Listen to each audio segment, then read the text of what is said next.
നമസ്കാരം, JB ജംഗ്ഷനിലേക്ക് സ്വാഗതം. നിങ്ങൾക്കൊക്കെ പരിചിതനായ ഒരു സിനിമാ സംവിധായകനെയാണ് JB ജംഗ്ഷനിൽ അതിഥിയായി കൊണ്ടുവരുന്നത്. മറ്റാരുമല്ല, ഉദയനാണ് താരം എന്നൊരു സിനിമയിലൂടെ താരപദവിയിലേക്ക് ഉയർന്ന പ്രിയങ്കരനായ റോഷൻ ആൻഡ്രൂസ്. ഞാൻ റോഷനെ എനിക്ക് ഒന്ന് ഒരു 6 മാസം മുമ്പ് 8 മാസം മുമ്പ് കണ്ടു. ഈ 8 മാസത്തിനിടയിൽ വിസ്മയകരമായിട്ടൊരു മാറ്റം സംഭവിച്ചു റോഷൻ. അതാണ് ഈ ശരീരത്തിൽ റിഫ്ലക്റ്റ് ചെയ്തിരിക്കുന്നത്. മലയാളം സിനിമയിൽ വിസ്മയകരമായിട്ടുള്ള ഒരുപാട് ദൗത്യങ്ങൾ അനുഷ്ഠിച്ച ശേഷം തെന്നിന്ത്യയുടെ തലസ്ഥാനം എന്ന് പറയുന്ന തമിഴ് സിനിമയിൽ കയറി ഒന്ന് പണിതു. അതാണ് ഞാൻ ഇപ്പോൾ കാണിച്ചത്. ഓക്കെ, ഒന്നും തോന്നില്ലേ? സന്തോഷം. അതൊരു അവസരം, ഈശ്വരാധീനം കൊണ്ടൊരു അവസരം കിട്ടി. തക്കം പാർത്തിരിക്കുക. നമ്മളൊരു ഫസ്റ്റ് സ്റ്റെപ്പ് എന്ന് പറയുമല്ലോ ലൈഫിൽ. നമുക്കിപ്പോൾ എവറസ്റ്റ് കയറണമെങ്കിലും ഒരു 200 നില കെട്ടിടത്തിൻ്റെ മേളിൽ കയറണമെങ്കിലും ടേക്ക് യുവർ ഫസ്റ്റ് സ്റ്റെപ്പ് എന്ന് പറയുന്ന ഒരു സംഗതിയുണ്ട്. അപ്പോൾ എല്ലാ ദിവസവും ഞാൻ അതിൻ്റെ കീഴെ പോയിരുന്ന് ചിന്തിക്കുമായിരുന്നു. ആദ്യം ഫസ്റ്റ് സ്റ്റെപ്പ് എടുത്ത് വെക്കില്ലായിരുന്നു, അതെ. അപ്പോൾ ഇതിനൊരു ഫസ്റ്റ് സ്റ്റെപ്പ് എടുത്ത് വെച്ചപ്പോൾ ആ ഫസ്റ്റ് സ്റ്റെപ്പാണ് ശരിക്കും ഈ കാണുന്ന രീതിയിൽ എന്നോടിങ്ങനെ ഒരു ചോദ്യം ചോദിക്കാവുന്ന രീതിയിൽ കിട്ടിയ ഒരു അവസരം. അതിന് നന്ദി പറയുന്നു. Roshan, how old are you?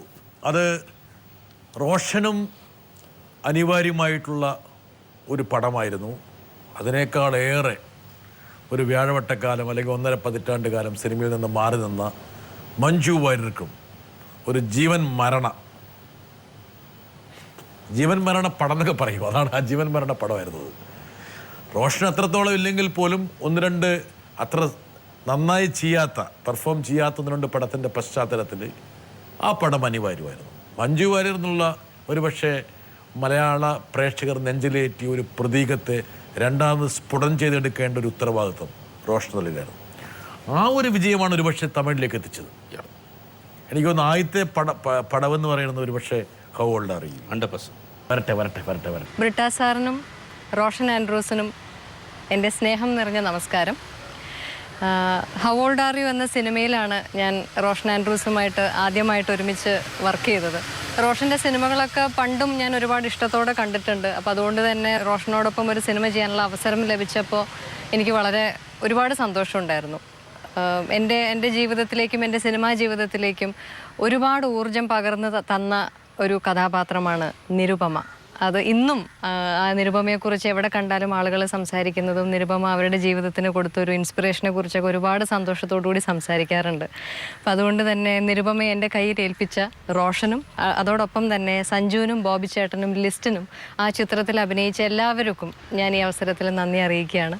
ഒരു സംവിധായകൻ എന്ന നിലയിലും ഒരു നല്ല സുഹൃത്ത് എന്ന നിലയിലും റോഷൻ എന്നും എനിക്ക് പ്രിയപ്പെട്ട ഒരാളാണ്. ഒരുപാട് ചോദ്യങ്ങൾ ഹൗ ഓൾഡ് ആർ യുവിൻ്റെ പ്രൊമോഷൻ സമയത്തൊക്കെ എല്ലാം ചോദിച്ചു കഴിഞ്ഞതാണ്. പക്ഷേ ഇപ്പോൾ എനിക്ക് ചോദിക്കാൻ തോന്നുന്നത് ചിലപ്പോൾ സില്ലി ആയിട്ടുള്ളൊരു ക്വസ്റ്റ്യൻ ആയിരിക്കും.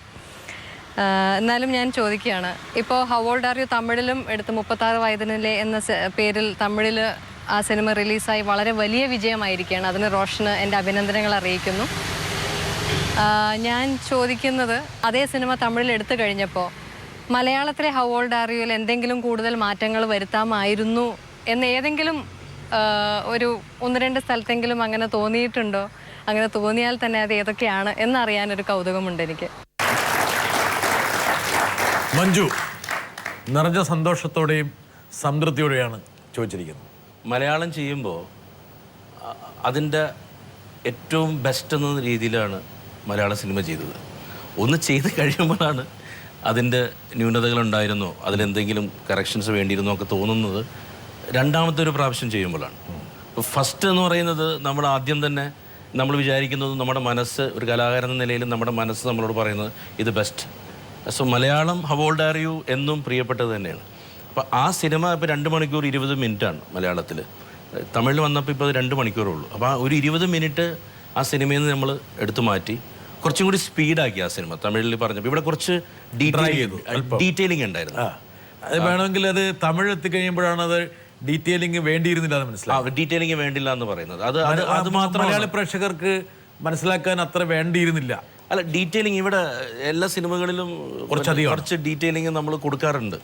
ആ ഡീറ്റെയിലിംഗ് ചില സമയങ്ങളിൽ വർക്കൗട്ടാവും, ചില സമയങ്ങളിൽ ഇത്ര വേണമായിരുന്നു എന്നുള്ള ചോദ്യം വരാറുണ്ട്. പക്ഷേ ആ ഡീറ്റെയിലിങ് ഞാൻ ഇഷ്ടപ്പെടുന്ന ഒരാളാണ്. അപ്പോൾ റോഷൻ ആൻഡ്രൂസ് 36 വയതിനില്ലേ എന്നുള്ള പടം എടുത്തു കഴിഞ്ഞപ്പോൾ മനസ്സിലായി 20 മിനിറ്റ് ഇവിടെ വേണ്ടിയിരുന്നില്ല എന്ന്. യെസ്, 20 മിനിറ്റാണ് പോരായ്മയായിട്ട് റോഷൻ ആൻഡ്രൂസ് കാണുന്നത്. പോരായ്മയല്ല, അത് ചിലപ്പോൾ ഇവിടെ ആൾക്കാർക്ക് ഇഷ്ടപ്പെട്ടിട്ടുണ്ടാവാം. ഇപ്പൊ അമ്മയുടെ ക്യാരക്ടർ, നിരുപമയുടെ അമ്മ, അത് ആ തമിഴ്നാട്ടിലില്ല. വസന്തിക്ക് ഒരു അമ്മയില്ല, മനസ്സിലായോ? വസന്തിയുടെ അമ്മ ഇല്ലാത്തൊരു കുട്ടിയാണത്. അപ്പോൾ അത് പിന്നെ ഇവിടെ അമ്മ വേണം എന്ന് നമ്മൾക്ക് തോന്നി അമ്മയെ വെച്ചു, മനസ്സിലായോ? അങ്ങനത്തെ ചില കാര്യങ്ങൾ. പിന്നെ ദേവന്റെ ക്യാരക്ടർ കുറച്ചും കൂടി ഏലിയർ ആക്കി നമ്മൾ ഫസ്റ്റ് ഹാഫിൽ തന്നെ ആ ക്യാരക്ടറിനെ കൊണ്ടുവന്നു. അപ്പോൾ അങ്ങനെയൊക്കെ ചെറിയ മാറ്റങ്ങളുണ്ട്. അത് മാത്രം ഉണ്ടായുള്ളൂ. അതിൽ ഇപ്പോൾ ഹൗ ഓൾഡ് ആർ യു എന്ന് പറയുന്ന സിനിമ ചെയ്യുമ്പോൾ ഏറ്റവും മനോഹരമായി ആ സിനിമ ചെയ്യുക എന്നുള്ള, 36 വയതിൽ ചെയ്യുമ്പോൾ അത് ഏറ്റവും മനോഹരമായി ചെയ്യുക എന്നുള്ളതാണ്. അതാണ് ഒരു രീതി. ഒരു കണക്കിന് ഒരു പാൻ ഇന്ത്യൻ തീമാണത് അല്ലേ? എനിക്കൊന്ന് തമിഴിലേക്ക് പോയപ്പോൾ അത് അവിടെ ഒരു അന്യതാബോധം ആ തീമിന് ഉണ്ടാകാതിരുന്നത് അതൊരു ഇന്ത്യൻ റിയാലിറ്റിയാണ്. ഒരു സ്ത്രീ അനുഭവിക്കുന്ന ഒരു പ്രത്യേക അവസ്ഥയുടെ ഒരു പ്രതീകമാണ് ആ ഒരു ത്രെഡ് എന്ന് ഉദ്ദേശിക്കുന്നത്. പക്ഷേ ഇത് ഇവിടെ മഞ്ജു വാര്യരെ അത് പരീക്ഷിക്കുന്നു. ഞാൻ റോഷനോട് ഒരു സ്ട്രെയിറ്റ് ആയിട്ടൊരു ക്വസ്റ്റ്യൻ ചോദിച്ചോട്ടെ. മഞ്ജു വാര്യർക്ക് ഒരുപാട് പൊട്ടൻഷ്യലുള്ള ഒരു നടിയാണ്. പക്ഷേ ഈ സിനിമയിലൊക്കെ നൈമിഷികമാണ് വിജയവും പരാജയവും. ഒരു വലിയൊരു കാലയളവ് മാറി നിന്ന ശേഷം തിരിച്ചു വരുമ്പോൾ അത് സൃഷ്ടിച്ചേക്കാവുന്ന വലിയൊരു പ്രതിസന്ധി, അതിനെക്കുറിച്ച് ചിന്തിച്ചില്ലേ? ഇല്ല ഇല്ല ഇല്ല 100%. ഞാൻ എപ്പോഴും ഒരു സിനിമ ചെയ്യുമ്പോൾ, ഇപ്പോൾ ഉദയനാണതാരം കഴിഞ്ഞിട്ട് നോട്ട്ബുക്ക് ഞാൻ ചെയ്തത് പുതിയ ആൾക്കാരെ വെച്ചിട്ടാണ്, പുതുമുഖങ്ങൾ വെച്ച് ചെയ്തത്. ഉദയനാണതാരം അന്ന് മലയാളത്തിലുള്ള ഏറ്റവും മികച്ച നടനായ മോഹൻലാലും ജഗദീഷ് ശ്രീകുമാറും മുകേഷും ഒക്കെ ഉണ്ടായിരുന്നൊരു വലിയ താരങ്ങളുണ്ടായൊരു സിനിമയാണ് ഉദയനാണതാരം. സെക്കൻഡ് ഫിലിം നോട്ട്ബുക്കാണ്, ഫുൾ ന്യൂ കമേഴ്സാണ്. അപ്പം അന്ന് ആ ഒരു ധൈര്യം കാണിച്ചിട്ടുണ്ട്. ഇതിൽ നമ്മളെന്താ പറയുക, ഒരു സിനിമ കിട്ടി ആ സിനിമ മനോഹരമാക്കുക, കഥയാണ് അത്. എൻ്റെ കഥ വായിച്ചപ്പോൾ തന്നെ മഞ്ജു വാര്യർ മനസ്സിലേക്ക് വന്നു? ഇല്ല, ആ കഥ ഉണ്ടാക്കുമ്പോൾ മഞ്ജു വാര്യർ ഇല്ല. ആക്ച്വലി ഞങ്ങളൊരു കഥ, ഒരു ത്രെഡ് മനസ്സിൽ എനിക്ക് തോന്നി. ആ ത്രെഡ് ആദ്യം എൻ്റെ ഭാര്യയോട് പറഞ്ഞു, പിന്നീട് ഫോൺ വിളിച്ച് സഞ്ജയ് അടുത്ത് പറഞ്ഞു, ഈ പ്രായത്തെക്കുറിച്ച് വേവലാതിപ്പെടുന്ന മനുഷ്യൻ്റെ അവസ്ഥ എന്തായിരിക്കാം. ഒരു നര കണ്ടതിൽ നിന്ന് സ്റ്റാർട്ട് ചെയ്താണ്, മനസ്സിൽ ഒരു ശരീരത്തിൽ വന്ന ഒരു നര കണ്ടതിൽ നിന്ന്. റോഷൻ ആൻഡ്രൂസിന് ഒരു നര വന്നു. ഒരു നര ഉണ്ടായിരുന്നു, 1-2 നെഞ്ചത്താണോ? മുഴുവൻ നരച്ചാണെന്ന് എനിക്ക് തോന്നുന്നുള്ളത്. ഒരു നര എന്ന് പറഞ്ഞപ്പോൾ ബാക്കിയൊന്നും നരച്ചിട്ടില്ല എന്നൊരു പ്രതീതി ഉണ്ടാക്കി. ആദ്യമായി നര കാണുന്ന ഒരു ദിവസമുണ്ട്, അത് ചിലപ്പോൾ അനുഭവിച്ചിട്ടുണ്ടാവാം. ഞാൻ എത്രയോ കാലമായിട്ട് അനുഭവിക്കാൻ വേണ്ടി കാത്തിരിക്കുന്നത്. ആ നര കാണുന്ന ആദ്യ ദിവസമുണ്ട്. ആ ദിവസത്തിൽ നമ്മൾ വിചാരിക്കും, ദൈവമേ നമ്മൾക്ക് തുടങ്ങിയമായോ അല്ല. അപ്പൊ ഭാര്യ അടുത്ത് പറഞ്ഞപ്പോ അവള് ഒരു 3-4 നര എടുത്ത് കാണിച്ചു. അത് എനിക്കും ഉണ്ട് നര. അപ്പൊ ഈ നരയെ കുറിച്ച് ചിന്ത വരാൻ തുടങ്ങി. ഭാര്യ ആശ്വസിപ്പിച്ചു. അപ്പൊ പിന്നീട് കുറെ ഇരുന്ന് ആലോചിച്ചപ്പോ, ഇങ്ങനെ ആലോചിക്കുന്ന ആളുകൾ ഉണ്ടെങ്കിൽ എന്തായിരിക്കും, പ്രായത്തെക്കുറിച്ച് വേവലാതിപ്പെട്ടാൽ എന്തായിരിക്കും അവസ്ഥ. ഉടൻ തന്നെ സഞ്ജയനെ ഫോൺ ചെയ്തിട്ട് സഞ്ജയ് അടുത്ത് പറഞ്ഞു, ഇങ്ങനെ ഒരു ചിന്ത വരും. അപ്പൊ അവൻ ഭയങ്കരമായിട്ട് എക്സൈറ്റഡ് ആയി. അപ്പോൾ കട്ട് ചെയ്ത് 5 മിനിറ്റിനുള്ളിൽ തന്നെ ഹൗ ഓൾഡ് ആർ യു എന്ന് പറയുന്നൊരു ചോദ്യം മനസ്സിൽ വന്നു. കാരണം ഹൗ ഓൾഡ് ആർ യു എന്ന് പറഞ്ഞ് ചോദിക്കാത്ത ആളില്ല എന്ന് വേണമെങ്കിൽ പറയാം. അപ്പൊ ആ ടൈറ്റിൽ അപ്പം തന്നെ കിട്ടി. അതൊരു എന്താ പറയാ, അത് നമ്മളുടെ കഴിവല്ല. അത് സാധാരണ ഒരു സിനിമ എടുത്തു കഴിഞ്ഞാൽ ടൈറ്റിൽ വേണം കിട്ടില്ല. ഇല്ല, ഇത് ടൈറ്റിൽ ആദ്യം വന്നു, ടൈറ്റിൽ ആദ്യം തന്നെ വന്നു, ഹൗ ഓൾഡ് ആർ യു എന്നുള്ള. അപ്പൊ അതൊരു, പിന്നെ ഞങ്ങളിരുന്ന് ആലോചിച്ച് പല സിറ്റുവേഷൻസ് ഉണ്ടാക്കി ആ കഥ രൂപപ്പെട്ട് കഴിയുന്ന ഘട്ടത്തിലാണ് മഞ്ജു ഇങ്ങനെ ആഡ് ഫിലിംസിൽ അഭിനയിക്കുന്നുണ്ട്. പിന്നെ സിനിമകൾ, രഞ്ജിത്ത് ചേട്ടൻ്റെ സിനിമയിൽ അഭിനയിക്കാൻ പോകുന്നു എന്നൊക്കെ അറിയുന്നത്. അപ്പം മഞ്ജുവിനെ ഞങ്ങൾ പിന്നെ ഒരു മെയിൽ അയച്ചു. ആദ്യം പോയി കാണുകയല്ലേ ചെയ്തത്. മെയിൽ അയച്ചിട്ട് കഥ ഇഷ്ടപ്പെടുകയാണെങ്കിൽ നമ്മളൊന്ന് സംസാരിക്കുന്ന. അപ്പോൾ ഇനീഷ്യൽ പ്രതികരണം എന്തായിരുന്നു? ആൾക്ക് ഇഷ്ടമായി, ആൾക്ക് സ്വാഗതമായിരുന്നു. ഞങ്ങൾ ചെന്നു, കഥ പറഞ്ഞു, 2 കഥ പറഞ്ഞു ഞാൻ മഞ്ജുവിൻ്റെ അടുത്ത്. അപ്പോൾ 2ലും ഇഷ്ടമുള്ള തീരുമാനിച്ചോളം പറഞ്ഞു ഞങ്ങളടുത്ത്. അപ്പോൾ ഞങ്ങൾ ഹൗ ഓൾഡ് ആർ യുയിലേക്ക് തന്നെ വീണ്ടും വരികയും ആ സിനിമ സംഭവിക്കുകയും ചെയ്തു. ഞാൻ നേരത്തെ സൂചിപ്പിച്ചതുപോലെ ആ സിനിമ റോഷന് ആ സിനിമ വിജയിക്കേണ്ടതൊരു ആവശ്യമായിരുന്നു. പക്ഷേ മഞ്ജു സെൻ്റെ അടുത്തുള്ളത് അനിവാര്യമായിരുന്നു. റോഷൻ ആ സിനിമ വിജയിച്ചാലും വിജയിച്ചില്ലെങ്കിലും വിജയിക്കണം, അല്ല വിജയിച്ചില്ലെങ്കിലും റോഷൻ ബെൻസ് മെഴ്സറിസ് തന്നെ അടക്കുള്ളൂ, മാറ്റൊന്നും ഉണ്ടാവില്ല. ബെൻസ് മെഴ്സറിസ് തന്നെ അല്ലേ? തന്നെയാണോ? ആയിക്കോട്ടെ, അത് എനിക്കൊന്നും അറിയാതെ ഞാൻ പറഞ്ഞു പോയതാ. ഓക്കെ, പക്ഷെ മഞ്ജുവിന് അങ്ങനെ ആയിരുന്നില്ല. എന്താ കാരണം വെച്ചാൽ മഞ്ജുവിന്റെ, ഞാൻ പറഞ്ഞ ജീവൻ മരണമായിരുന്നു അത്. എന്താ കാരണം വെച്ചാൽ ഇപ്പൊ അവോൾഡാർ ഇല്ലെങ്കിലും ഒരു വണ്ടി മേടിക്കും. ഇപ്പൊ ഹോൾഡാരി ഉള്ളതുകൊണ്ടാണ് വണ്ടി മേടിച്ചെന്ന് എന്ന് ഞാൻ പറഞ്ഞിട്ടില്ല. ഞാനിത് എന്നെ റോഷന്റെ പ്രശ്നം എന്താ അറിയാം, എനിക്ക് ചില സമയത്ത് ഈ ചില കൊസ്രാക്കുള്ള ചിന്തയൊക്കെ വരും, ഈ ചോദ്യം മനസ്സിലേക്ക് വന്നു പോകും. എന്റെ മനസ്സിൽ യാതൊരു ഇപ്പൊ റോഷൻ ഏത് വാഹനത്തിലെ യാത്ര ചെയ്യുന്ന പോലും എനിക്ക് അറിയില്ലായിരുന്നു. ഓക്കെ. പക്ഷെ പെട്ടെന്ന് എന്റെ മനസ്സിലേക്ക് എന്തൊരു തോന്നല്, റോഷൻ രൂപമെല്ലാം കണ്ടപ്പോൾ എനിക്ക് തോന്നി ബേഴ്സണസ് ബെൻസ് തന്നെ ആയിരിക്കും. എനിവേ മഞ്ജു ആ സിനിമയിൽ ജെല്ലി ചെയ്തു. പക്ഷെ ആ സിനിമയെ എൻട്രി ചെയ്ത് മഞ്ജുവാണ്, മഞ്ജുവിനെ എൻട്രി ചെയ്ത സിനിമയാണ്. ആ തീമാണ് ഒരു പക്ഷേ മഞ്ജുവിനെ ഒരു ഐക്കോൺ ആക്കി. ആക്ച്വലി ഉദയനാണ് താരം എന്നുള്ള സിനിമയ്ക്ക് ശേഷം എങ്ങനെയാണ് റോഷൻ ആൻഡ്രൂസ് കോളേജ് ക്യാമ്പസിൽ ഒരു താരമായി മാറിയതെന്ന് പറഞ്ഞതുപോലെ മഞ്ജു മലയാളത്തിലെ ഈ പറഞ്ഞ 36 വയസ്സിലെ സ്ത്രീകളുടെയൊക്കെ അല്ലെങ്കിൽ 30s സ്ത്രീകളുടെ ഒക്കെ ഒരു ഐക്കോണായി മാറി. ഇത്രയൊക്കെ ഒരു വിജയം റോഷൻ പ്രതീക്ഷിച്ചിരുന്നു? ഇല്ല. ഒരു മീഡിയോക്കർ. അത്രേ ഉള്ളൂ. അതെ, അത്രേ ഉള്ളൂ. സാറ്റലൈറ്റ് പിന്നീടാ വിറ്റല്ലേ? അത് ഇറങ്ങിയതിന്റെ പിറ്റേ ദിവസം കച്ചവടത്തിന് വലിയ കണ്ണുള്ള ആളാണ്. അത് ഒരുപക്ഷെ ആ സിനിമ റിലീസ് ചെയ്യുന്നതിന് മുമ്പ് വിറ്റിരുന്നെങ്കിൽ 2 കോടി രൂപ നഷ്ടമായിരുന്നു. 100%. നഷ്ടമല്ല, നോഷണൽ ലോസ്. അങ്ങനെയല്ല, സിനിമയുടെ ഇപ്പോഴത്തെ കിട്ടിയ പ്രോഫിറ്റിൽ നിന്ന് 2 രൂപ കുറവ്. 2 രൂപ കുറയത്. 2 കോടി ഒന്ന് സിനിമ വെച്ച് കൈവച്ചെന്ന് പിടിച്ചുകൊണ്ട് ആ മുട്ടയെടുത്തുനിന്ന് വിരിയാൻ സമ്മതിച്ചുകൊണ്ട് 2 കോടി പോക്കറ്റിൽ കൊടുക്കും. വെറുതെ അല്ല മേഴ്സിഡസ് ബെൻസ് ഒക്കെ. എനിക്കല്ല, എനിക്ക് അങ്ങനെ കാശ് വരണം. അത് ഉദ്ദേശിച്ചത് നിർമ്മാതാവ് എന്ന് പറഞ്ഞാൽ പ്രോജക്റ്റിന്, പ്രോജക്റ്റിന്. അതെ, അതിൻ്റെയൊക്കെ ഗുണം എല്ലാവർക്കും വരുന്നതല്ലേ റോഷൻ? ആയിരിക്കാം. ചില മർമ്മമൊക്കെ എനിക്ക് അറിയാൻ കേട്ട. ശരി, റോഷൻ ആ സിനിമ വിജയിക്കുന്നു. ആ സിനിമയ്ക്ക് ശേഷമാണ് തമിഴിലേക്കുള്ളൊരു വരണം. It's been a very good experience working with Roshan. We all got along. We shot the film very fast. We got along from the first day. Lot of fun, lot of laughter, lot of emotions involved. All the families really bonded. So it was a great experience working. We finished the film very fast in 40 days. And on the last day, it was sad that something like this had to get over. So thank you, Roshan. Thank you for teaching me a lot of things. Thank you for teaching me good cinema. And we are very proud of you for doing this film for 2D. Roshan, നമുക്കും വ്യക്തിപരമായിട്ട് അഭിമാനമുണ്ട്. എന്താ കാരണം വെച്ചാൽ മലയാളത്തിൽ നമ്മോടൊക്കെ ചേർന്ന് നിൽക്കുന്ന ഒരു ചെറുപ്പക്കാരൻ തമിഴകത്ത് പോയിട്ട് ഇതുപോലെ പ്രശസ്തിയായിട്ടുള്ള ഒരു നടിയിൽ നിന്ന്, അതുപോലെ തന്നെ വലിയൊരു എന്താ പറയണ്ടേ, ഒരു സിനിമാ കുടുംബത്തിൻ്റെ ഒരു അവകാശിയിൽ നിന്ന് ഇതുപോലെ നല്ല വാക്കുകൾ വരുമ്പോൾ നമുക്കും കൂടി ആ അഭിമാനം പങ്കുപറ്റാൻ ഒരു തോന്നലുണ്ടാവുകയാണ്. ഈ ജ്യോതികയിലേക്ക് എത്തിയത് മഞ്ജുവിലേക്കുള്ള പോക്കിൻ്റെ അതേ പ്രയാണമായിരുന്നു? അല്ല, ഞാനിവിടെ ആക്ച്വലി അതൊരു രസമായിരുന്നു. കാരണം എൻ്റെ ഒരു രാവിലെ ഒരു ആളെന്നെ ഫോൺ ചെയ്തിട്ട് പറഞ്ഞു, സൂര്യ ഇവിടെ ഉണ്ട്, കൊച്ചിയിൽ വന്നിട്ടുണ്ടെന്ന് പറഞ്ഞു. എനിക്ക് ആളെ പരിചയമില്ല. അപ്പോൾ അതിനു മുൻപും എൻ്റെ എല്ലാം ഒരു റിസ്ക് എടുക്കലാണ്. ഞാൻ നേരത്തെ പറഞ്ഞ പോലെ ഇറങ്ങി പുറപ്പെടുന്ന ഒരവസ്ഥയാണ്. അപ്പോൾ ആദ്യം ഈ പടം കഴിഞ്ഞപ്പോൾ ഞങ്ങൾ അന്വേഷിച്ചപ്പോൾ ജ്യോതിക ഇനി അഭിനയിക്കുന്നില്ല, ജ്യോതിക അങ്ങനത്തെ പല റൂമേഴ്സും പല രീതിയിലുള്ള ന്യൂസും കിട്ടി. അപ്പം ഞാൻ ഓർത്ത് ഇനി ആ ആഗ്രഹം. അപ്പം അങ്ങനെ തമിഴിലൊരു വേറൊരു നടി ഇവിടെ ഭർത്താവ് എന്നെ വിളിച്ചിട്ട് പറഞ്ഞു ഇങ്ങനെ സിനിമ. അപ്പം ഞാൻ പറഞ്ഞില്ല, ചെയ്യുന്നില്ല എന്ന് പറഞ്ഞ് മാറ്റി വെച്ചു അത്. അപ്പം പെട്ടെന്നാണ് സൂര്യ ഇവിടെ കൊച്ചിയിൽ വന്നൊരു വിവരം അറിഞ്ഞത്. അപ്പോൾ ഈ പടം കാണിക്കണമല്ലോ. അപ്പോൾ അങ്ങനെ എൻ്റെ ഒരു സുഹൃത്തിൻ്റെ കയ്യിൽ, അസിസ്റ്റൻ്റ് ഡയറക്ടർ മനോജിൻ്റെ കയ്യിൽ ഞാൻ ഈ DVD കൊടുത്തു വിട്ടു. കണ്ടിട്ട് ഇഷ്ടപ്പെടുകയാണെങ്കിൽ ഒന്ന് വിളിക്കണമെന്ന് പറഞ്ഞു. 3-ാം ദിവസം വിളിച്ചു, 4-ാം ദിവസം സൈൻ ചെയ്തു. സൂര്യ 3-ാം ദിവസം വിളിച്ചോ? തേർഡ് ഡേ വിളിച്ചു. 4-ാം ദിവസം പടം ചെയ്തു. സാധാരണ സൂര്യയുടെ പടം പോലും ഇതുപോലെ ചെയ്തിട്ടുണ്ടാവില്ല. ഒരുപക്ഷെ റോഷൻ എന്നുള്ള സിനിമ എന്താ പറയുക, മേക്കറിലുള്ള വിശ്വാസത്തെക്കാൾ ഉപരിയായിട്ട് ജ്യോതികയിലുള്ള ഒരു വിശ്വാസം കൂടിയായിരിക്കാൻ വേണ്ടി, രണ്ടും കൂടി സിങ്ക് ചെയ്യുമ്പോൾ ഉണ്ടാകുന്ന ഒരു സിനർജിയെ കുറിച്ചായിരിക്കാം. സൂര്യ വരട്ടെ. സൂര്യ. Roshan sir, hi. I had an opportunity to thank you, so I'm here. I'm going to thank you again. Roshan sir, Manju Warrior, Malayali cinema fans, எல்லாருக்கும் நான் தேங்க் பண்ணணும். ஏன்னா உங்களால தான் எனக்கு How Old Are You கிடைச்சது, 36 வயதிலே கிடைச்சது. ஜோக்கு எனக்கு 2Dக்கு எல்லாருக்குமே பெரிய ரெஸ்பெக்ட் கிடைச்சது. எல்லாருக்கும் சொல்லணும், 2D வந்து ஃபர்ஸ்ட் ஃபிலிம் 36 வயதிலே. ஸோ எங்களுக்கும் ப்ரொடக்ஷன் எல்லாமே வந்து ஒரு புது எக்ஸ்பீரியன்ஸாக தான் இருந்தது. But Roshan took up every thing. He won't 2D என்னோட கம்பெனி, நான் என்ன பண்ணணுமோ நான் எல்லாத்தையுமே பண்ணுறேன் அப்படின்ட்டு.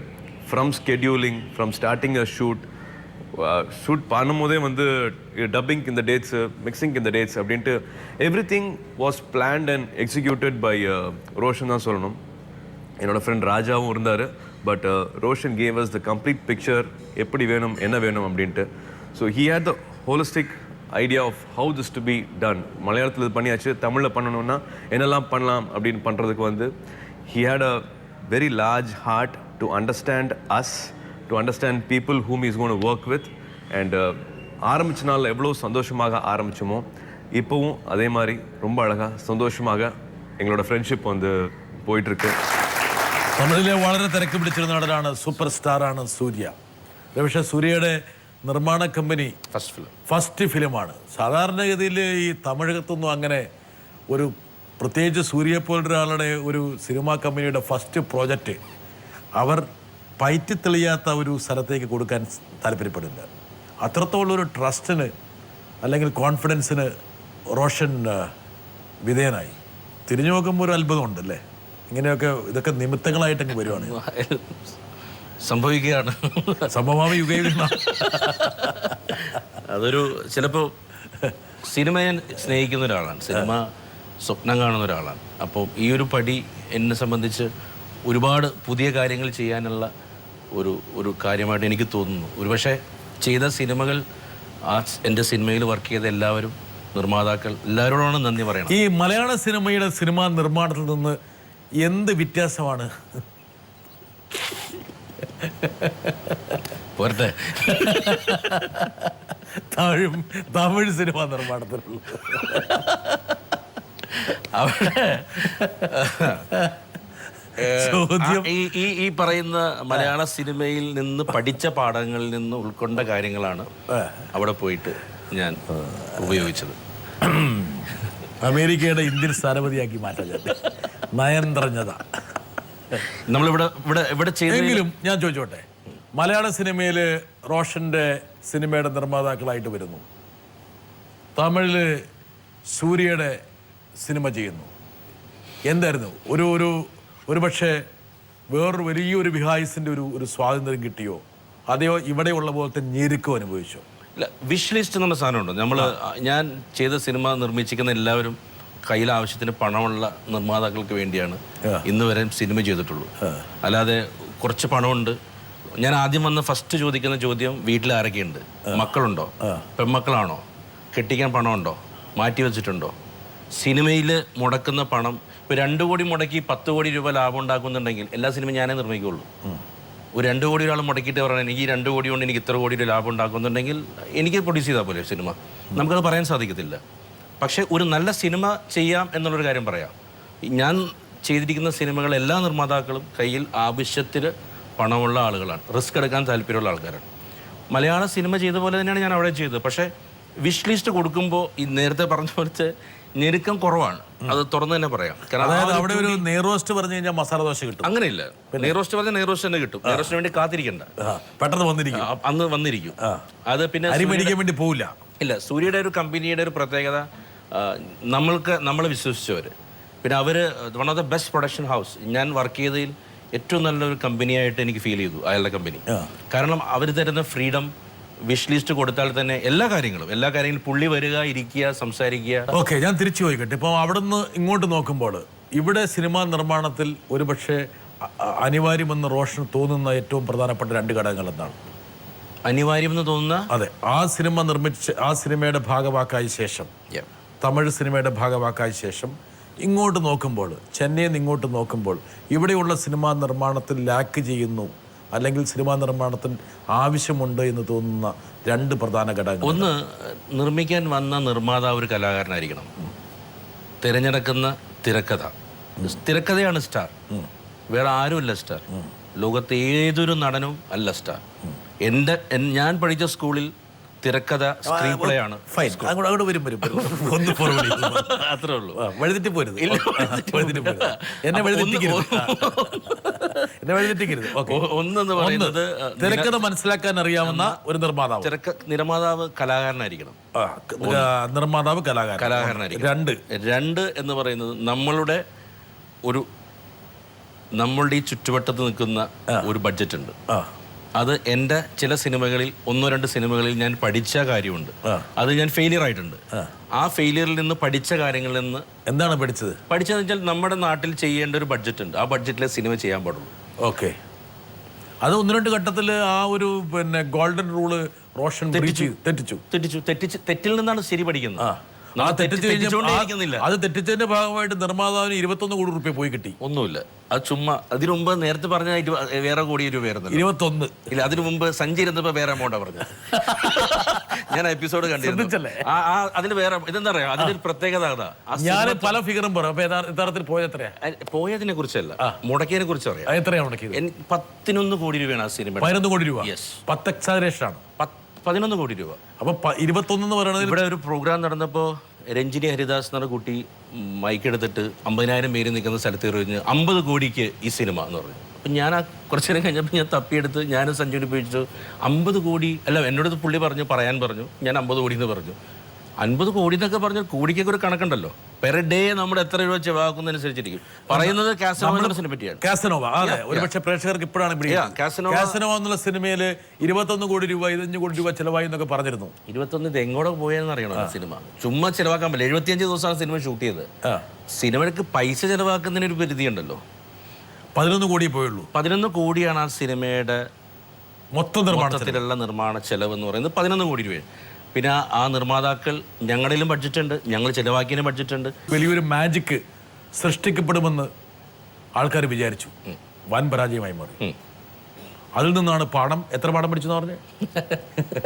1, 2, 3 പാഠം? അല്ല, നമ്മൾ എന്ത് പാഠമൊക്കെ പഠിച്ചില്ല? അങ്ങനെയല്ല, ഞാൻ പറയാം. ഒരു സിനിമ കേരളത്തിൽ ചെയ്യേണ്ട ഒരു ബഡ്ജറ്റ്, ഞങ്ങൾ ഉദ്ദേശിച്ച, അതെ, മലയാളം ഇൻഡസ്ട്രിക്ക് ഉള്ളൊരു ബഡ്ജറ്റ് ഉണ്ട്. ഓക്കെ, അതൊന്ന്. 2, ഞങ്ങൾ ആ സിനിമയിൽ കമ്മ്യൂണിക്കേറ്റ് ചെയ്യാൻ ഉദ്ദേശിച്ച ഒരു മാറ്റർ ഉണ്ട്. അതിൻ്റെ പരിപൂർണ്ണ ഉത്തരവാദിത്വവും അതിൻ്റെ സംവിധായകൻ എന്ന നിലയിൽ ഞാനും എൻ്റെ തിരക്കഥാകൃത്തിൽ നിന്നാണ് ബോബി സഞ്ജയും ഏറ്റെടുക്കും. ഞങ്ങൾ ഇതിൽ ആരും പഴിചാരുന്നില്ല. ഇതിൽ മോഹൻലാലോ ആ സിനിമയിൽ വർക്ക് ചെയ്ത ആരുമല്ല, ഞങ്ങളാണ് കാരണക്കാരൻ. ആ കാരണം ഏറ്റെടുക്കാൻ ഞങ്ങൾ തയ്യാറായിരുന്നു. അത് ഏറ്റെടുക്കുകയും ചെയ്തിട്ടുണ്ട്. ഏറ്റെടുത്തുകൊണ്ടൊന്നും റോയ്ക്ക് നഷ്ടപ്പെട്ട 11 കോടി രൂപ തിരിച്ചു കിട്ടാൻ പോകുന്നില്ല. 11 കോടി നഷ്ടപ്പെട്ടു. സിനിമ ഓടുമ്പോൾ കുറച്ചൊക്കെ കയ്യിലേക്ക് വരില്ലേ? സാറ്റലൈറ്റ് കിട്ടില്ലേ? കുറച്ച് കാര്യങ്ങളൊക്കെ വരില്ലേ? ഒരു 5 രൂപ പോയിട്ടുണ്ടാവും റോയ്ക്ക്. ആ കണക്ക് എനിക്കറിയില്ല. എന്നാലും ഈ പറഞ്ഞ പോലെ വലിയൊരു നഷ്ടമില്ല. ഓക്കെ, പക്ഷെ റോഷന് ഗുണം കിട്ടി. എന്നാ കാരണം അറിയോ? റോയ് 1, 2 പാഠം പഠിച്ചെങ്കിലും റോഷൻ ഒരു 6 പാഠം ആ സിനിമയിൽ നിന്ന് പഠിച്ചു. 1, മലയാള സിനിമയ്ക്ക് ഒരു വലിപ്പമുണ്ട്. ആ വലിപ്പത്തിനപ്പുറത്തേക്ക് സ്ട്രെച്ച് ചെയ്താൽ പൊട്ടിപ്പോകും. ഇലാസ്റ്റിക് ആണ്, പക്ഷേ എങ്കിൽ പോലും അതാണ് റോഷൻ പഠിച്ച 1 പാഠം. രണ്ടാമത്തെ പാഠം ഒരു സ്ക്രീൻ പ്ലേ. നമ്മൾ കഥ പറയുമ്പോൾ, കഥ കേൾക്കുമ്പോൾ, കഥ ചിന്തിക്കുമ്പോൾ ഉണ്ടാക്കുന്ന ഒരു കഥയുണ്ട്. ആ കഥ ആ സ്ക്രീൻ പ്ലേയിൽ വന്നിട്ടുണ്ടോ എന്നുള്ള കാര്യം നമ്മൾ വീണ്ടും റീചെക്ക് ചെയ്യണം. ഞങ്ങളെ സംബന്ധിച്ച് ഓരോ തവണയും ഇത് പ്രഷറൈസ് ഉണ്ടായിരുന്നു. ഒരുപാട് ഇഷ്യൂസ് ഉണ്ടായിരുന്നു. ഇതെല്ലാം ഇപ്പോൾ പറയാൻ ഒരു 2-3 എപ്പിസോഡ് പിടിക്കും. കാസർഗോഡ് കഥ പറയാൻ പോയി അല്ല, ഇതൊരു ഞാൻ പറഞ്ഞല്ലോ, ഞങ്ങളാണ് ഞാൻ പറഞ്ഞല്ലോ, ഞങ്ങളുടെ ഒരു മിസ്റ്റേക്ക് സംഭവിച്ചിട്ടുണ്ട്. ഞങ്ങളുടെ ആ മിസ്റ്റേക്ക് ഉത്തരവാദിത്വം ഞങ്ങൾ ഏറ്റെടുക്കും. ഞങ്ങളുടെ ക്രിയേറ്റിവിറ്റിയിൽ വന്ന ഒരു പാളിച്ചയാണ് കാസനോവ എന്നുള്ള സിനിമയുടെ പരാജയം. എന്നും പറഞ്ഞ് കാസനോവ ഞങ്ങൾക്കും പ്രിയപ്പെട്ട സിനിമ തന്നെയാണ്. ഇപ്പോഴും പ്രിയപ്പെട്ട സിനിമ. അതിൻ്റെ ഒരു മേക്കിങ്ങും അതിനോട് ഉപയോഗിച്ച ഷോർട്സുകളും അതിൻ്റെ കാര്യങ്ങളൊക്കെ ലേണിംഗ് പ്രോസസ്സ് തന്നെയായിരുന്നു ആ സിനിമ. റോഷൻ, മലയാള സിനിമ വല്ലാത്തൊരവസ്ഥയിലേക്ക്, ആരോ പറഞ്ഞ പോലെ വലിയൊരു ക്രൈസിസിലേക്ക് പ്ലഞ്ച് ചെയ്യുന്നു. ഒരുപക്ഷെ ആൾക്കാർ വിചാരിച്ചു മലയാള സിനിമ ഏറെക്കുറെ ഗട്ടറിലേക്ക് പോയി, ഇനി തിരിച്ചു വരില്ല എന്ന് വിചാരിച്ച സമയത്താണ് റോഷൻ എന്ന ചെറുപ്പക്കാരൻ ഉദയനാണ് താരത്തിലൂടെ റോഷനൊരു താരപദവിയിലേക്ക് വരുന്നു. മലയാള സിനിമയും ഒരു താരപരിവേഷം അണിയുന്നു. That was a break. Thank you. അങ്ങനെയാണ് ഈ റോഷൻ എന്ന് പറഞ്ഞ റോഷൻ ഉണ്ടായത്. വലിയൊരു റിസ്ക് ആയിരിക്കാം, പക്ഷേ മലയാള സിനിമയ്ക്ക് അത് അനിവാര്യമായിട്ടുള്ളൊരു വിജയമായിരുന്നു. ആ സിനിമ ഒരു നാഴികക്കല്ലായിരുന്നു. ഈ ഉദയഭാനു എന്നുള്ള കഥാപാത്രത്തിൽ എത്ര ശതമാനം റോഷൻ ആൻഡ്രൂസ് ഉണ്ട്? ഉണ്ടാവാം, അതിൽ കുറച്ചുണ്ട്. ഉണ്ടാവാം. ഞാനാണ് അയാളെന്ന് പറഞ്ഞ് അല്ല, അതല്ല. പക്ഷേ നമ്മൾ സിനിമയെ സ്നേഹിക്കുന്ന ഒരുപാട് ഫിലിം മേക്കേഴ്സ് ഉദയഭാനുവിലുണ്ട്. അതിൽ ഒരാൾ ഞാനാണ്, ഒരാൾ ശ്രീനിയേട്ടനാണ്. മറ്റുള്ള ഒരുപാട് സിനിമയെ നന്നായി സ്നേഹിക്കുന്ന എല്ലാ ആളുകളിലും ഒരു ഉദയഭാനുവുണ്ട്. ആ ഉദയഭാനുവാണ് കാണിച്ചത്. ഈ സിനിമ ഒരുപക്ഷെ ശ്രീനിവാസന്റെ ടച്ചും കൂടി റോഷനെ സഹായിച്ചിട്ടുണ്ടാവും. ശ്രീനിവാസന്റെ ആ തിരക്കഥയും അതിൻ്റെ ആ ക്രാഫ്റ്റും ഒരുപക്ഷെ വേറൊരാളെ ചെയ്തിരുന്നെങ്കിൽ ഒരുപക്ഷെ ആ സിനിമയ്ക്ക് ഈ ഒരു വിജയം ചിലപ്പോൾ ഉണ്ടാകില്ലായിരിക്കാം. എനിക്കറിയില്ല, ഐ ഡോണ്ട് നോ.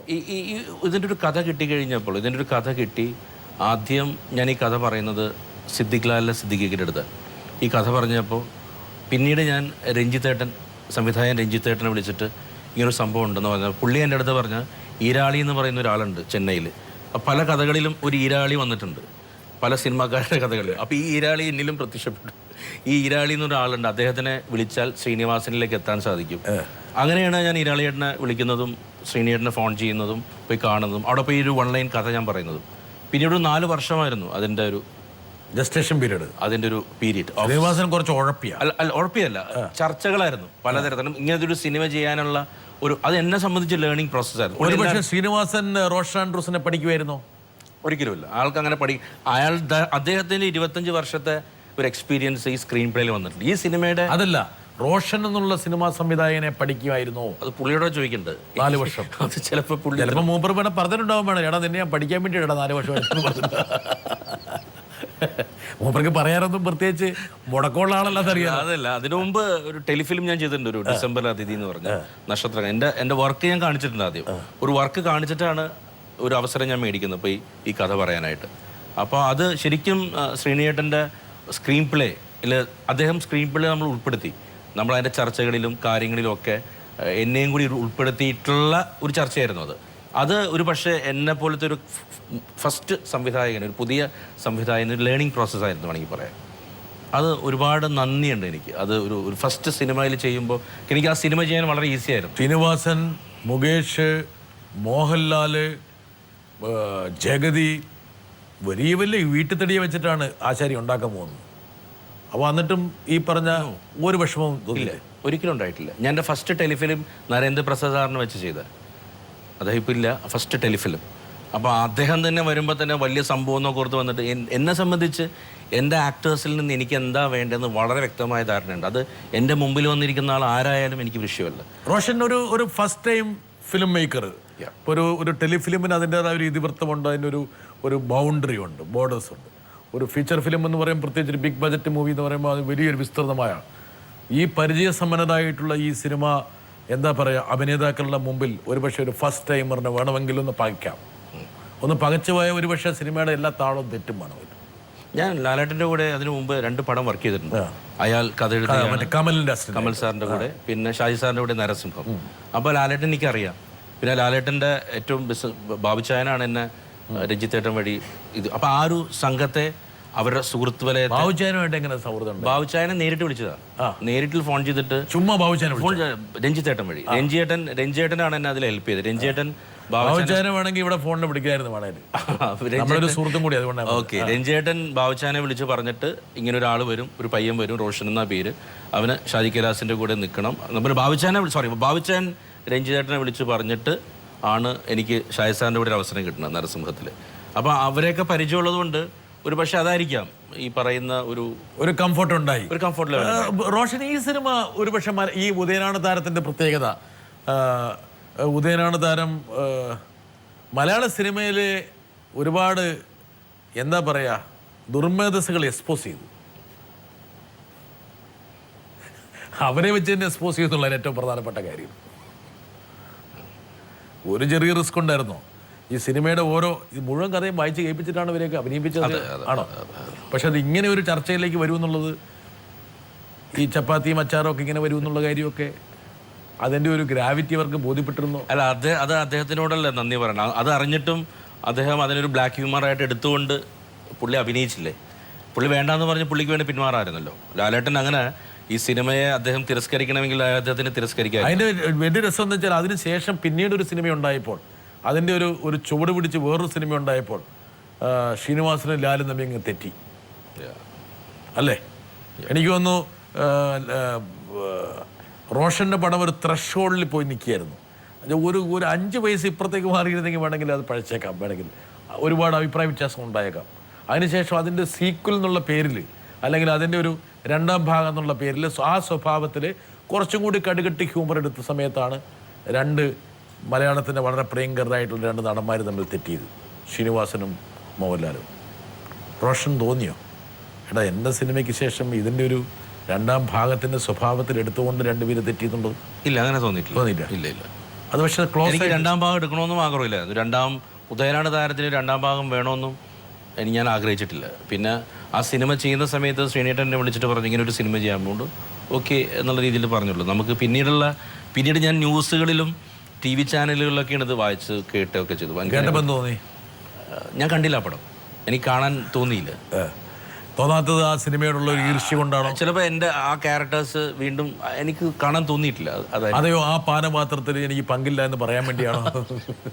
അല്ല, കണ്ടില്ല, അത് കാണാൻ തോന്നിയില്ല. അങ്ങനെ ഒരു പടത്തിന്റെ അപ്രസക്തി ആവശ്യകത ഉണ്ടായിരുന്നില്ല എന്ന് തോന്നിയിരുന്നു. അത് ആ സിനിമ വിജയമായിരുന്നെങ്കിൽ നമ്മൾ ഈ സംസാരിക്കുന്നത് വേറെ രീതിയിലായാണ്. അതെയോ, അത്തരത്തിലുള്ള ഡയലോഗുകൾ അതിനകത്ത് ഉണ്ടായതിൽ പ്രത്യേകിച്ച് അപാകത ഒന്നും ഇല്ലെന്ന് തോന്നുന്നുണ്ടോ? കാരണം ആ പടം കണ്ടാലേ എനിക്ക് കറക്റ്റായിട്ട് പറയാൻ പറ്റുള്ളൂ ഈ ചോദ്യങ്ങൾക്ക്. മിടുക്കനാണ് കേട്ടാ, മിടുക്കനാണ്. ഇത് ആരും പറഞ്ഞ പോലെ സത്യം പറഞ്ഞാൽ അമ്മ അടി കിട്ടും, പറഞ്ഞില്ലെങ്കിൽ അപ്പൻ പട്ടിയിറച്ചി തിന്നും എന്ന് പറഞ്ഞ പോലത്തെ സിറ്റുവേഷൻ. കണ്ടെങ്കിൽ സത്യമായി ശരി, ഇതല്ലേ ശരി. ഞാൻ കണ്ട സത്യമായി പറയും. ഈ സിനിമയില് റോഷൻ ഈ സൗഹൃദങ്ങള്, ഈ പറഞ്ഞ പോലെ വൈരം, വഴക്ക്, സംഘർഷം, ഇതൊക്കെ നൈമിഷിക പെട്ടെന്ന് തരത്തിൽ തന്നെ ഒരു വാക്കുണ്ട്, അത് ശ്രദ്ധിച്ചിട്ടുണ്ടാവും. സിനിമയിൽ ശാശ്വതമായ ശത്രുക്കളോ ശാശ്വതമായ മിത്രങ്ങളോ ഇല്ല എന്ന് വളരെ ഭംഗിയായിട്ട് ശ്രീനേട്ടൻ എഴുതിയിട്ടുണ്ട്, ലാലേട്ടൻ അത് പറഞ്ഞിട്ടുമുണ്ട്. അപ്പൊ അത് അത്രേ ഉള്ളൂ. അത് ശ്രീനിവാസന് ലാല് പിന്നീട് കാണിച്ചു കൊടുക്കുകയും ചെയ്തു. പക്ഷെ ഒരുപക്ഷെ ഉദയനാണ് താരത്തിൽ ഈ പറഞ്ഞ മഹാപ്രതിഭകളെ എക്സ്ക്ലൂഡിങ് ഒരുപക്ഷെ നമ്മുടെ ജഗതി ചേട്ടൻ നമുക്ക് വളരെ വേണ്ടപ്പെട്ട ഒരാളാണ്. പക്ഷെങ്കിൽ പോലും ആ കഥാപാത്രങ്ങൾക്ക് ഒന്നും കൂടി തിരിച്ചൊരുമിച്ച് കൊണ്ടുവരുന്ന ഒരു ആഗ്രഹമില്ലേ? ഇല്ല, എനിക്ക് ആഗ്രഹമില്ലായിരുന്നു. ഇല്ല, അവിടെ നിന്നോട്ടെ എന്നുള്ളത്. ആ സിനിമ അങ്ങനെ വീണ്ടും ചെയ്ത് അതിന് പോളിഷ് ചെയ്ത് ഇതാക്കണ്ട എന്നുള്ളത്. എന്താ കുട്ടി, റോഷന്റെ ഒരു ആരാധിക ഇവിടെ ഇരിപ്പുണ്ട്, എന്താണ് പ്രശ്നം? സർ, ഞാൻ അങ്ങയുടെ വലിയൊരു ആരാധികയാണ് സർ. ഇത് ഒരു സെക്കൻഡ്, ഇത് ആൻസി കേൾക്കണ്ട കേട്ടാ ഉള്ള കാര്യം പറഞ്ഞേ. ആൻസി എന്ന് പറഞ്ഞ ആരാന്നറിയോ? ആ വൈഫ് തന്നെ സംശയിക്കണ്ട. റോഷനില്ലാത്ത സംശയം നിങ്ങൾക്ക് എന്തുകൊണ്ടാകേണ്ട കാര്യം എന്നുള്ളത്. എന്താണ് ആരാധിക വേണ്ടത്? റോഷൻ പാടില്ലേ? ഇല്ല, കേൾക്കും. റോഷൻ പള്ളിയിലൊക്കെ പണ്ട് പാടി തന്നെ ഒരാൾ പറഞ്ഞില്ല, അച്ഛൻ പറഞ്ഞത് കറക്റ്റ് അല്ലേ? കറക്റ്റ്. ഇത് കഴിഞ്ഞിട്ട് ഈ കുട്ടിക്ക് ഈ പറഞ്ഞ റോഷന്റെ വളരെ പ്രധാനപ്പെട്ട ആരാധിക രണ്ടുപേര് പാടിയ ശേഷം റോഷൻ പണ്ട് പള്ളിപ്പാട്ട് 2 പാട്ട് പാടിത്തരും. ഓക്കെ, പാടാ. എന്ത് പാട്ടാണ്? ഉദയനാണ് താരം എന്ന ഫിലിമിലെ പറയാതെ ഓ, ഓക്കെ. പറയാതെ അറിയാതെ നീ പോയതല്ലേ, ഒരു വാക്കുമിണ്ടാഞ്ഞതല്ലേ, ഒരു നോക്കു കാണാതെ നീ പോയതല്ലേ, ദൂരേക്കു നീ മാഞ്ഞതല്ലേ, സഖി നീ കാണുന്നുവോ ഇൻമിഴികൾ നിറയും നൊമ്പരം, ഇന്നും ഓർക്കുന്നുവോ അന്നു നാം തങ്ങളിൽ പിരിയും രാവ്. ആരാധിക ഒപ്പിച്ചു കേട്ടാ. റോഷൻ ആൻഡ്രൂസ് സാറിന്റെ നമ്പർ ഞാൻ പിന്നീട് എടുത്തു തരാം. ആൻസി ചേച്ചി ഇല്ലാത്ത സമയത്ത് മാത്രമേ വിളിക്കാവുള്ളൂ കേട്ടോ. അതെ, ശരി. ഞാൻ ഈ ആൻസി ചേച്ചി ആൻസി ആരാന്ന് കുട്ടി ചോദിച്ചാ ഞാൻ കാണിച്ചു തരാം, വരട്ടെ. പിന്നെ എനിക്ക് ഭാര്യ എന്ന നിലയിൽ റോഷനോട് പറയാനുള്ള ഒരു ചെറിയ റിക്വസ്റ്റ് എന്താണെന്ന് വെച്ചാൽ, ഈ അടുത്തായിട്ട് റോഷന് ഒത്തിരി സ്ട്രെസ്സ് ഞാൻ കാണുന്നുണ്ട്, ചെറിയ വിഷയങ്ങൾക്ക്. അതിപ്പോൾ വീട്ടിലേന്നല്ല, പ്രൊഫഷണലാണെങ്കിലും ചെറിയ കാര്യങ്ങൾക്ക് പെട്ടെന്ന് ടെൻഷനാവുക, അതേപ്പറ്റി ആലോചിച്ച് കുറേ സമയം വേസ്റ്റ് ചെയ്യുക. എനിക്കറിയാം അത് ലൈഫിൻ്റെ ഭാഗമായിട്ട് തന്നെയാണ്, ഒത്തിരി ചുമതലകളുണ്ട്. പക്ഷെ അതൊന്ന് കുറച്ച് കൺട്രോൾ ചെയ്യാൻ റോഷന് ശ്രമിക്കണം. അത് റോഷൻ്റെ ക്രിയേറ്റിവിറ്റിനെ ചിലപ്പോൾ ബാധിക്കും. അതുകൊണ്ട് അത് മാത്രമാണ് എൻ്റെ ഭാഗത്തുനിന്ന് ഒരു ചെറിയ റിക്വസ്റ്റ് ഉള്ളത്. ആൻസി ഇതിന് ശേഷം എന്നെ വിളിച്ച് വേറൊരാളിലൂടെ എന്നെ ബന്ധപ്പെട്ട ശേഷം ആൻസി പറഞ്ഞു, സാറേ ഞാൻ ഇത്രയൊക്കെ പറഞ്ഞിട്ടുണ്ട്, പക്ഷേ ഒരു 2 വാചകം കൂടി സാറിനോട് പറയാം, വേറെ ആരും അറിയരുത്. ചില ചെറിയ കാര്യത്തിന് പോലും ചിലപ്പോൾ ചൂടാകുന്നൊരു സ്വഭാവം കൂടി വന്നിട്ടുണ്ട്. പണ്ട് അങ്ങനെ ആയിരുന്നില്ല, എന്തെങ്കിലും ഒന്ന് പറഞ്ഞ് എടുത്ത് ആട് വെക്കുകയും ചെയ്യുന്നുണ്ട്. അത് ഞാനിവിടെ പറയുന്നില്ല, പക്ഷേ അത് സാർ ഏതെങ്കിലും തരത്തിൽ വ്യംഗ്യാർത്ഥത്തിൽ എൻ്റെ പേരിൽ വെക്കാതെ പറയാൻ പറ്റും. ഞാൻ പറഞ്ഞു, ആൻസി ഞാൻ ശ്രമിക്കാം, പക്ഷേ ഇന്ന് പറയും. പക്ഷേ ഇപ്പോൾ അറിയാതെ ഞങ്ങൾ പറഞ്ഞു പോയി. റോഷൻ പ്ലീസ്, ആൻസിക്ക് എന്നോട് വിഷമമൊന്നും ഉണ്ടാവില്ല എന്ന് വിചാരിക്കട്ടെ, പക്ഷെ ആൻസി പറഞ്ഞ കാര്യങ്ങൾ ഈ തടി കൂടിയാൽ അങ്ങനെ വരും, ആൻസൈറ്റി കൂടും. ആൻസൈറ്റി കൂടും. ആൻസൈറ്റി നമ്മൾ ശരീരം ഏത് ഡോക്ടറോട് വേണമെങ്കിൽ ചോദിച്ചോളൂ. ശരീരഭാരം കൂടുമ്പോൾ ചെറിയ കാര്യങ്ങൾക്ക് പോലും നമ്മൾ അതുകൊണ്ട് ഇപ്പോൾ ഒന്ന് ശരീരം കുറക്കാൻ പോവാ, തടി കുറക്കാൻ പോവാ. ശരീരം അതാണ് എൻ്റെ പ്രശ്നം. തടി കൂടിയതിൻ്റെ ഒരു പ്രശ്നമുണ്ട് ആൻസൈറ്റി എന്ന്. അല്ല, ഈ ആൻസൈറ്റി സ്ട്രെസ് അതിനകത്ത് എനിക്ക് വേറൊരു വശം കൊണ്ട് എനിക്കുണ്ട്. എന്താ കാരണം വെച്ചാൽ ഞാൻ ഒരു കാര്യം മനസ്സിലാക്കി, അതായത് മനുഷ്യന് ഒരുപാട് കാര്യങ്ങൾ എത്തിപ്പിടിക്കാൻ വേണ്ടി ശ്രമിക്കുമ്പോഴാണ് മനുഷ്യന് സൂപ്പർസ്റ്റിഷൻസ് വരുന്നത്. അല്ലെങ്കിൽ വിജയവും പരാജയത്തിൻ്റെ ഇടയിൽ ചെറിയൊരു നൂൽ പാത മാത്രമേ ഉള്ളെങ്കിൽ ഒരുപാട് പേര് ഭയങ്കരമായി സൂപ്പർസ്റ്റിഷനാണ്. സിനിമയിൽ ഏറ്റവും കൂടുതൽ ഈ പറഞ്ഞ അന്ധവിശ്വാസങ്ങളുണ്ട്. എന്ന് പറഞ്ഞ പോലെ ഉയരത്തിലേക്ക് പോകുമ്പോഴാണ് ഈ ആൻസൈറ്റി കൂടുന്നത്. എന്താ കാരണം വെച്ചാൽ ഇത്രയും വലിയ ഉയരത്തിലെ ആ ഒരു പീഠം എനിക്ക് നിലനിർത്തണ്ടേ, അതിനപ്പുറത്തെ ഒരു പീഠത്തിലേക്ക് എനിക്ക് പോകേണ്ടതില്ലേ എന്നൊരു തോന്നൽ. ഇതാണോ ആൻസൈറ്റി കാരണം റോഷൻ? ഞാൻ 18ാമത്തെ വയസ്സിലെല്ലാം പോയ ഒരാളാണ്. വീട്ടിലെ ഫാമിലി, സ്വത്തുക്കൾ ഒക്കെ പോയ ഒരാളാണ്. 2000 രൂപ ഒരു അഡ്വക്കേറ്റിന് കൊടുക്കാൻ പറ്റാത്തതിൽ വീട് ജപ്തി ചെയ്ത ഒരു അച്ഛൻ്റെ മകനാണ് ഞാൻ. അതിൽ നിന്നാണ് ഞാൻ സ്റ്റാർട്ട് ചെയ്തത്. അപ്പം ഞാൻ എവിടെ വീണെടുത്തു നിന്നാണ് തുടങ്ങിയത്. അപ്പോൾ അതിലേക്ക് വീണ്ടും തിരിച്ചു വന്നതിൽ എനിക്ക് ഭയമില്ല. പിന്നെ നേടിയതെല്ലാം, സങ്കല്പിച്ച് നേടിയതെല്ലാം ഈ സിനിമയിൽ നിന്ന് എനിക്ക് കിട്ടിയതാണെല്ലാം. അപ്പോൾ അതുകൊണ്ട് ആ ഭയം എന്നെ ഒരിക്കലും തളർത്തിയിട്ടില്ല. പിന്നെ ഏത് ഭയമാണ് താങ്കൾ ആൻസൈറ്റി കാരണം? തടിയാണ് കാരണം. ഞാൻ പറഞ്ഞു തടി കൊണ്ടുള്ള ആൻസൈറ്റിയാണ്. ആള് പറഞ്ഞത് ചെറിയ, ഇപ്പൊ ഞാൻ പറയും ഒരു ആളിനോട് വേറെ കുറെ കാര്യം പറഞ്ഞു, അത് പറയുന്നില്ല ഇവിടെ. ശരി, അതല്ല ഞാൻ പറഞ്ഞത്. ഇതൊരു നമ്മൾ ഇപ്പോൾ പറയാം, ഒരു സിനിമ തുടങ്ങാൻ പോകുന്നു, അതിൻ്റെ ഡേറ്റ് വരുന്നു. ഞാൻ ഒന്നും വീട്ടിലധികം കമ്മ്യൂണിക്കേറ്റ് ചെയ്യാറില്ല. കാരണം കുടുംബം വേറെ, സിനിമ വേറെ എന്നുള്ളതാണ്. സിനിമ കുടുംബത്തിലേക്ക് കൊണ്ടുപോകാറില്ല. അപ്പോൾ എല്ലാ പ്രൊഫഷനിലും ഉണ്ടാവുന്ന പേഴ്സണൽ പ്രൈവറ്റ് പ്രൊഫഷനിലെടുത്താൽ ആ പ്രൊഫഷണൽ ലൈഫിൽ വരുന്ന ടെൻഷൻസ് ഉണ്ടാവും. അതൊരിക്കലും ഉയരവും വീണ പോകണമെന്ന് അതിനെ പറ്റിയല്ല. ചിലപ്പോൾ അതിൻ്റെ ഒരു ഡേറ്റ് മാറുന്നതിനായിരിക്കാം, ചിലപ്പോൾ ആളുകൾ കറക്റ്റ് സമയത്ത് ഒത്തുവരാനായിരിക്കും. അത് എല്ലാ സംവിധായകർക്കും ഉണ്ടാവാം. പക്ഷെ ആൻസി ഒരു കാര്യം ചോദിക്കുമ്പം അത് പെട്ടെന്ന് എടുത്ത് കാണുന്നതിന്റെ കാരണം എന്താ? അതിന്റെ കാരണം അതാണ് ഞാൻ ചോദിക്കുന്നത്. കഴിഞ്ഞിട്ട് നമുക്ക് മാറി. ആൻസി പറയുന്നത് വെച്ചാല് അങ്ങനല്ല, അന്ന് കോളേജിന്റെ പരിപാടിക്ക് വന്നു എന്നെ കണ്ടപ്പോൾ തന്നെ ഫസ്റ്റ് ഡേ തന്നെ എന്നെ ലവ് അറ്റ് ഫസ്റ്റ് സൈറ്റ് ആയിരുന്നു, എനിക്ക് അറിയാമായിരുന്നു. അതിനുശേഷം പോയി ഇതൊക്കെ അന്ന് കാണിച്ചിരുന്ന സ്നേഹം, പിന്നീട് വാത്സല്യം, അതൊന്നും ഇപ്പോൾ ഇല്ല എന്നൊക്കെ ആൻസി പറയുന്നത്. അതാണ് ഞാൻ ചോദിക്കണേ. 3 പിള്ളേരെ തന്നു അതിൻ്റെ ഇടയ്ക്ക്. അതെ, KSRTC ബസ്സിന്റെ ഫുട്ബോൾ പോലെ 3 പിള്ളേരെയും കൊടുത്തിരിക്കണം അവൾക്ക്.